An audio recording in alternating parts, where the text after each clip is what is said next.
Hi everyone, welcome to Saim academy. Guys, ये last year का paper है साइंस का 10th क्लास का। देखो, जो प्रीवियस ईयर पेपर्स होते हैं उनको सॉल्व करना हमारे लिए बहुत बेनिफिट होता है, क्योंकि बहुत सारे क्वेश्चंस ऐसे होते हैं जो बार बार रिपीट होते हैं और आपको ये समझ आता है कि किस तरीके का पेपर आएगा, आपको कैसे सॉल्व करना है। तो इसीलिए हमको लास्ट ईयर के पेपर ज़रूर सॉल्व करने चाहिए। मैंने इससे पहले के पेपर सॉल्व करा रखे हैं, आप वीडियोज़ देख सकते हैं, प्लेलिस्ट चेक कर सकते हैं।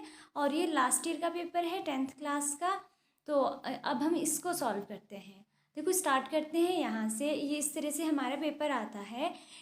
इसमें टोटल 30 क्वेश्चंस होते हैं, सारे ज़रूरी होते हैं, सभी प्रश्न अनिवार्य हैं। और जो फर्स्ट क्वेश्चन है वो एक बहुविकल्पीय प्रश्न है। बहुविकल्पीय का मतलब है ऑब्जेक्टिव टाइप है, जिसमें आपको 4 ऑप्शन दे रखे होंगे, एक करेक्ट ऑप्शन आपको इसमें से बताना है। ठीक है। और फिर क्वेश्चन नंबर 2 से 6 तक के जो क्वेश्चन है वो 1 मार्क के होते हैं। 7 से लेके 15 तक के 2 मार्क्स के होते हैं। और 16 से 24 तक 3 मार्क्स, और फिर 25 से लास्ट क्वेश्चन तक 4 मार्क्स का एक क्वेश्चन होता है। तो अपने फर्स्ट क्वेश्चन से स्टार्ट करते हैं हम।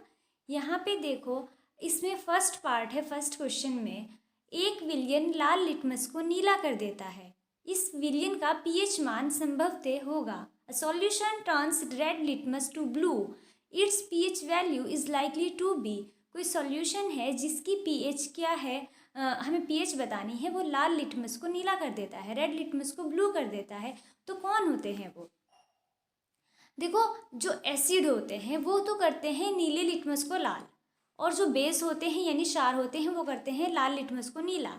तो अगर लाल लिटमस को नीला कर रहा है कोई विलयन, इसका मतलब है कि वो क्षार होगा। और जो हम पीएच देखते हैं, पीएच स्केल हमारा होता है, उसमें 1 से लेके 14 तक की वैल्यू होती हैं। तो 7 जो वैल्यू होती है, 7 बिल्कुल बीच की वैल्यू होती है, जो कि उदासीन है, न्यूट्रल है। 7 से लेके आगे तक 14 तक जाओगे आप, तो वहाँ पे जो क्षारीयता है वो बढ़ती जाती है, यानी 7 से 14 तक क्षार आएगा। और 7 से 0 की तरफ जाएंगे तो एसिडिटी बढ़ती जाएगी, अम्लीयता बढ़ती जाएगी। तो इसमें 4 वैल्यू है, 1, 4, 7, 10। 1 भी एसिड की होती है, 4 भी एसिड की होगी, 7 न्यूट्रल की होती है।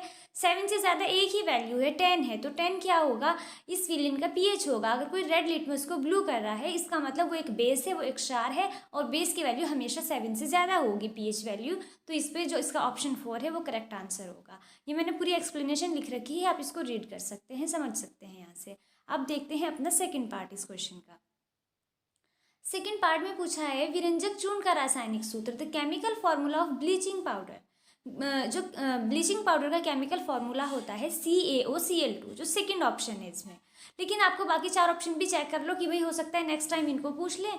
तो जो फर्स्ट है CaCO3, कैल्शियम कार्बोनेट, इसका कॉमन नेम है लाइमस्टोन, हिंदी में कहते हैं चूना पत्थर। सेकंड तो है ही विरंजक चूर्ण bleaching powder CaOCl2, calcium oxychloride या ब्लीचिंग पाउडर, हिंदी में होगा विरंजक चूर्ण। जो थर्ड है CaOH whole twice, calcium hydroxide, जिसको स्लैक्ड लाइम कहते हैं या बुझा हुआ चूना। जो फोर्थ है CaO कैल्शियम ऑक्साइड, जिसको कहते हैं बिना बुझा चूना, क्विक लाइम।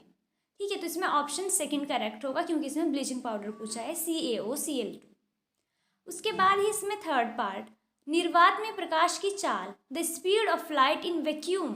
तो इसका आंसर होगा ऑप्शन 1, 3 × 10⁸ मीटर पर सेकेंड, 3 × 10⁸ मीटर पर सेकेंड, यानी ऑप्शन 1 करेक्ट होगा। ये स्पीड होती है लाइट की वैक्यूम में। ओके, अब देखते हैं इसका नेक्स्ट पार्ट। इसमें है पायरुवेट के विखंडन से कार्बन डाइऑक्साइड जल तथा ऊर्जा देता है, और ये क्रिया होती है कोशिका द्रव्य में, केंद्रक में, माइटोकॉन्ड्रिया में, हरितलवक में।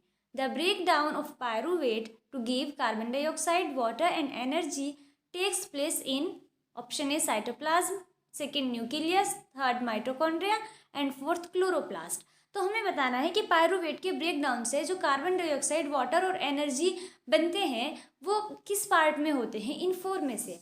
देखो क्या होता है, ये पार्ट है हमारा रेस्पिरेशन का, श्वसन का। रेस्पिरेशन में क्या होता है कि पहले तो कोशिका द्रव्य में यानी कि साइटोप्लाज्म में ग्लूकोज का ब्रेक डाउन होता है पायरुवेट में, ग्लूकोज का विखंडन पायरुवेट में होता है। उसके बाद माइटोकॉन्ड्रिया के अंदर पायरुवेट का विखंडन होता है। ऑक्सीजन क्या करती है? पायरुवेट का विखंडन करके कार्बन डाइऑक्साइड और जल बनता है और इसमें एनर्जी रिलीज होती है, ऊर्जा निकलती है ना। तो ये कहाँ पे होगा, पायरूवेट का विखंडन पूछा है ना, पायरूवेट का ब्रेकडाउन हमेशा माइटोकॉन्ड्रिया में होता है। अगर पूछते ग्लूकोज का ब्रेकडाउन, ग्लूकोज के विखंडन से जो पायरूवेट बनता है वो होता है कोशिका द्रव्य में। मैंने यहाँ पे इसको नीचे इसीलिए इसकी मैंने डिटेल एक्सप्लेनेशन दी है ताकि आप इसको पढ़ के समझ सको।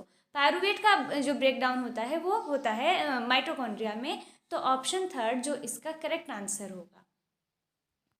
आगे बढ़ते हैं, नेक्स्ट है विद्युत प्रतिरोध का एसआई मात्रक। The SI unit of electric resistance is. तो रेजिस्टेंस का एसआई यूनिट होती है ओम। ओके, अगर इसमें 4 यूनिट्स दे रखी हैं, ओम, एम्पियर, वोल्ट, ओम मीटर। तो देखो जो ओम होता है इलेक्ट्रिक रेजिस्टेंस का, और एम्पियर होता है इलेक्ट्रिक करंट का यानी कि विद्युत धारा का, वोल्ट होता है पोटेंशियल डिफरेंस का, विद्युत विभवांतर का, और ओम मीटर होता है रेजिस्टिविटी का यानी कि विद्युत प्रतिरोधकता का, या सिर्फ प्रतिरोधकता बोल सकते हैं। तो इसमें प्रतिरोध का पूछा है, प्रतिरोध का यानी कि रेजिस्टेंस की जो यूनिट होती है वो होती है ओम। जो ऑप्शन 1 है वो करेक्ट आंसर होगा इसका। लास्ट पार्ट है इस क्वेश्चन का, क्वेश्चन फर्स्ट का, निम्न में से कौन सी गैस सूर्य से आने वाली पराबैंगनी विकिरण से पृथ्वी को सुरक्षा प्रदान करती है? Which of the following gas shields the surface of earth from ultraviolet radiations from the sun? 4 gases पूछ दे रखी है इसमें, fluorine, nitrogen, ozone, ammonia. Ozone gas होती है जो अल्ट्रावायलेट रेडिएशन से अर्थ को शील्ड करती है, यानी पृथ्वी को सुरक्षा प्रदान करने का काम कौन करती है? पराबैंगनी किरणों से, ओजोन। तो option third will be correct. Okay, ये हो गया फर्स्ट क्वेश्चन कंप्लीट। इसके बाद आते हैं अपने सेकेंड क्वेश्चन पे।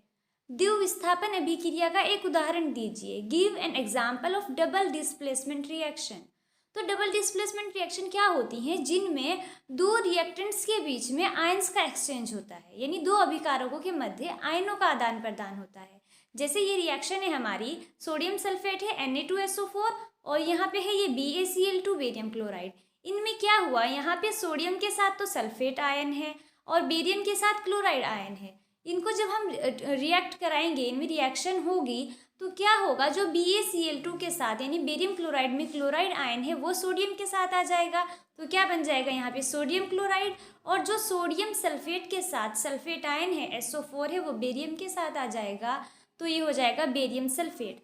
तो 2 आयन का, इनके दोनों के बीच में 2 रिएक्टेंट हैं, 2 अभिकारक हैं, इन्होंने अपने आयन्स एक्सचेंज कर लिए, उनको डिस्प्लेस कर दिया है ना, विस्थापित कर दिया।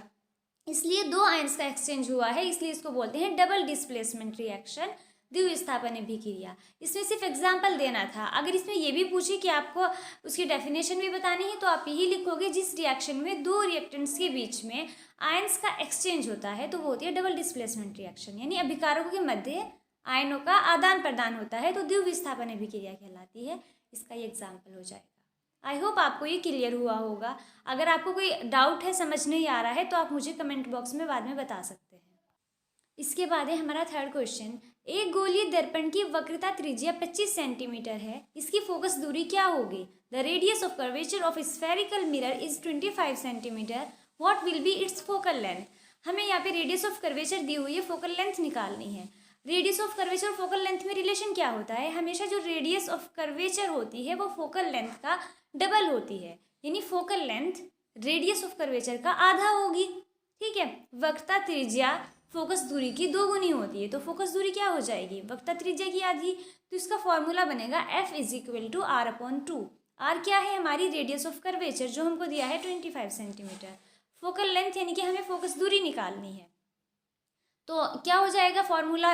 F = R/2। R की वैल्यू रखोगे आप, यानी कि R वक्रता त्रिज्या, radius of curvature 25 centimetre, 25 centimetre upon 2। जब 2 से आप 25 को डिवाइड करोगे तो ये आएगा 12.5 सेंटीमीटर हो जाएगी फोकल लेंथ। ओके, अब है लास्ट क्वेश्चन है इस वीडियो का। इसमें हम 4 क्वेश्चन ही करेंगे, बाकी जो क्वेश्चन है वो नेक्स्ट वीडियो में कराऊंगी आपको। तो 4th क्वेश्चन है, गर्भ निरोधक की किन्हीं 2 युक्तियों का नाम उल्लेख कीजिए। Mention any 2 methods of contraception. Contraception के 2 मेथड्स बताने हैं आपको, कोई 2 डिवाइस बतानी है। तो एक कॉन्डोम है और एक कॉपर टी है। तो इस वीडियो के लिए इतना ही। आई होप आपको ये सब अच्छे से क्लियर हुआ होगा। अगर आपको कोई डाउट है या कोई मेरे पढ़ाने के तरीके में आपको कोई प्रॉब्लम लग रही है तो आप कमेंट सेक्शन में मुझे विदाउट एनी हेजिटेशन बता सकते हैं। मैं उसको इम्प्रूव करने की और आपके डाउट्स को क्लियर करने की पूरी कोशिश करूँगी।